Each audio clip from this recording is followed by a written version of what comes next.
2003లో పుట్టిన వారు జనరల్ గా మేధస్సు, ధైర్యం కలవారు. ఈ సంవత్సరం శనిగ్రహ ప్రభావం తక్కువగా ఉండడం వల్ల వారు నెమ్మదిగా కానీ స్థిరంగా ఎదుగుతారు. ఇలాంటి వారు ఒకసారి టార్గెట్ పెట్టుకున్నారంటే ఆ దిశగా అంచెలంచెలుగా సాగిపోతారు. చిన్న వయసులోనే జీవితంపై స్పష్టత ఉంటుంది. ఇంట్రెస్టింగ్ విషయం ఏంటంటే 2003 జనన కాలానికి అనుగుణంగా వారి మనసులో ఎప్పుడూ స్వేచ్ఛ పట్ల ఆకర్షణ ఉంటుంది. తమ కుటుంబానికి చాలా అటాచ్డ్ గా ఉంటారు. విద్యలో కొంచెం ఆలస్యంగా గుర్తింపు వచ్చినా జీవితంలో ఎదిగే అవకాశం మాత్రం చాలా ఉంటుంది. వీరికి మంచి రాహుకేతు మార్గదర్శనం ఉంటే ఉద్యోగం గానీ బిజినెస్ గానీ మంచి స్థానం పొందగలుగుతారు.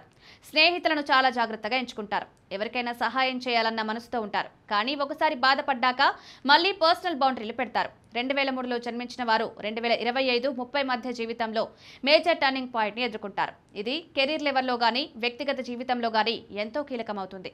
తల్లిదండ్రుల మాటలు ఆలకించగలిగితే వాళ్ళు వారి జీవితాలను మరింత బలంగా నిర్మించగలుగుతారు. బుద్ధి ఉండి ఆత్మస్థైర్యం ఉంది. ఇప్పుడు సరైన దారిలో ప్రయాణించడమే ముఖ్యం.